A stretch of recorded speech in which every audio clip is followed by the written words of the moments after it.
খুশির খবর, অবশেষে ইরানের ড্রোন শক্তির কাছে মাথা ঝুঁকালো আমেরিকা। কেননা আজ বৃহস্পতিবার আমেরিকার সঙ্গে ইরানের বৈঠক রয়েছে।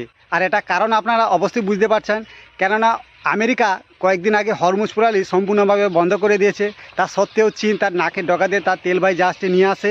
অন্যদিকে সৌদি আরবেরও আমদানি রপ্তানি ব্যাঘাত ঘটছে, তার কারণে সৌদি আরবও অনুরোধ করেছে।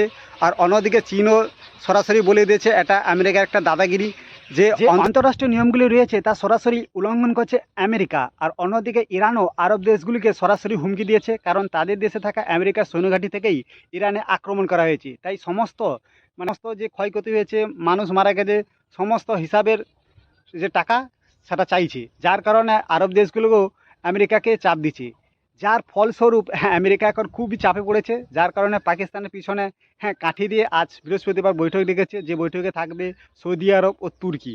দেখা যাক কী হয়। আর একদিকে আমেরিকার যে প্রেসিডেন্ট ট্রাম্প হুমকি দিয়েছে, যদি ইরান যদি এই প্রস্তাবে নাই রাজি হয়, তা যে হরমুজ প্রণালী বরাবর তাদের 15টি যুদ্ধজাহাজ, 15টি যুদ্ধ বিমান এবং 2টি সাবমেরিন ও সৈন্য যে মোতায়েন রয়েছে, তা ইরানের উপর জোরদার হামলা চলবে। আর এদিকে ইরানের প্রেসিডেন্টও যে সুপ্রিম লিডার আছে, তিনিও বলেছেন তিনি প্রস্তুত আছেন। দেখা যাক কী হয়। ড্রোনের সামনে হ্যাঁ আমেরিকা ঝুঁকে না আমেরিকার শক্তির কাছে ইরান পরাস্ত হয়। আর একদিকে বলে রাখি, হরমুজ প্রণালী বন্ধ করার জন্য ইরানে খাদ্য সংকট প্রচুর দেখা যাচ্ছে। আর অন্যদিকে সৌদি আরবও খুবই বিপদে রয়েছে, কারণ তাদের তেলের প্রায় 70% যায় চীনে। যার কারণে একটা রফাদফা হতে পারে, কারণ সৌদি আরবও তাদের দেশ থেকে সৈন্যঘাঁটি সরিয়ে নিতে বলতে পারে আমেরিকাকে। দেখা যাক কী হয়। আর একটা কারণ, রাশিয়া তাদের স্যাটেলাইট মাধ্যমে ইরানকে খুব সহযোগিতা করছে। আর চীনও আমেরিকার প্রতি কোনো গুরুত্ব দেয়নি। যার কারণে দেখতে পাচ্ছেন হরমুজ প্রণালী বন্ধ থাকা সত্ত্বেও খুব সহজে চীন তাদের নাকে ডগা দিয়ে তেলবাহী জাহাজটি নিয়ে চলে আসে। বুঝতে পারছেন, যদি যুদ্ধ বড়সড় হয়, তৃতীয় বিশ্বযুদ্ধ হয়, তাহলে আমেরিকার বিপক্ষে ইরান আর রাশিয়া চীন সরাসরি থাকছে। জানি না আর বাকি দেশগুলো কীভাবে কোথায় থাকছে। আর একটা কথা, আমেরিকার সামনে আমেরিকার কাছে এখন ন্যাটো দেশগুলো সম্পূর্ণ নেই। আর সবথেকে বড় কথা, আমেরিকার সবচেয়ে ঘনিষ্ঠ বন্ধু হচ্ছে ইংল্যান্ড, যে এখন আমেরিকার কাছেই নেই।